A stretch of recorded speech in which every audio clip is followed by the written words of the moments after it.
Hey, what's going on? Well, today is Drum Cover Tuesday, and the drum cover that I had planned for you guys was actually gonna be pushed back for next week. The reason why I say that is because I've been asked so many questions about the new 16-inch kick drum that I'm currently using. So what I did was I bought a PDP X7 drum set. It came with an 8, 10, 12, 14, 16. And then a 22-inch kick. What I ended up doing was I converted my 16-inch floor tom into a 16-inch kick drum. More of a cantina, a smaller venue type of setup.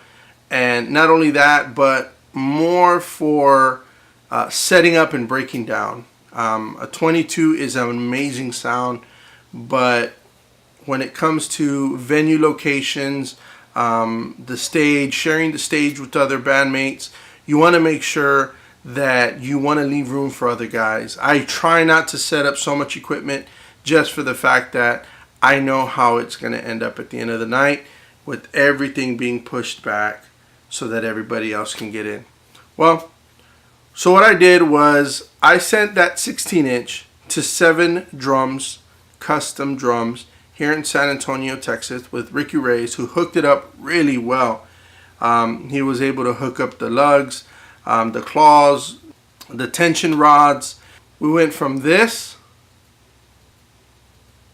to this.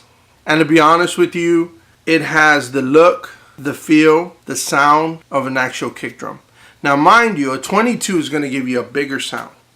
So this 16-inch is going to still give you a low-end punch, but it's going to be a smaller low-end punch. It's not going to be as big as you're expecting. And I speak this to those that are looking to try to convert a 22-inch over to a smaller 16-inch kick drum.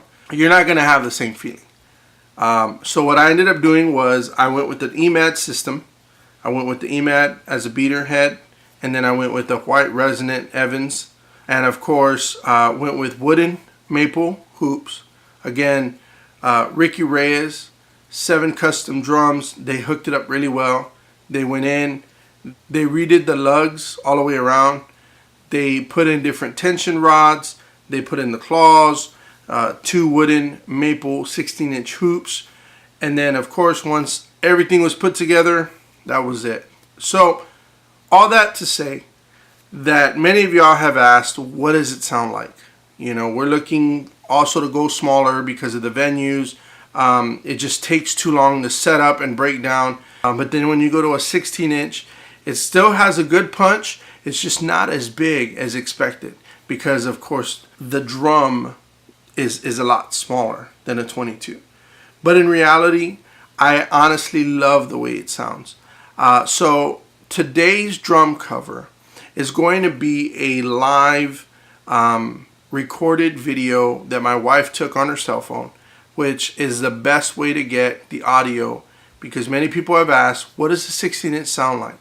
I didn't want to mic it and kind of give y'all a different approach. I wanted to give you a more live approach.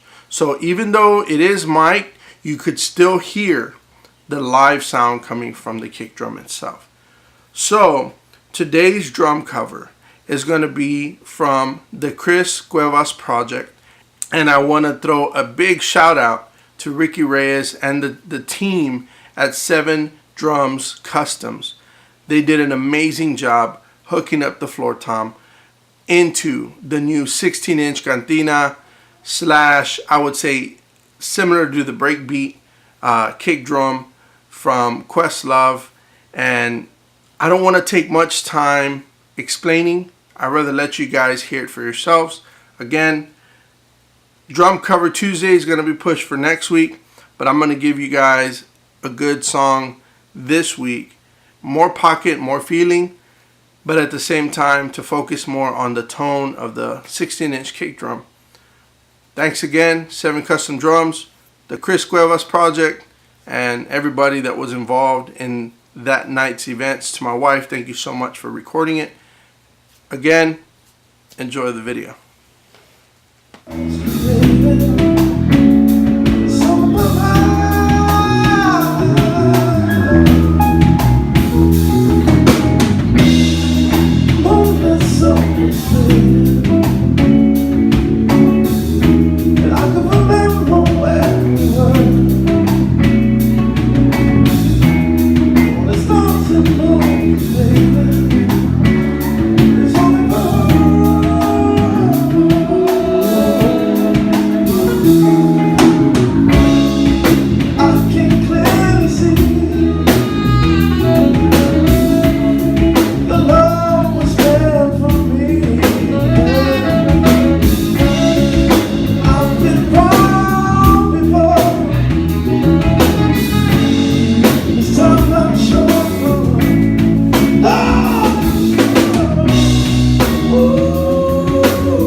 Thanks a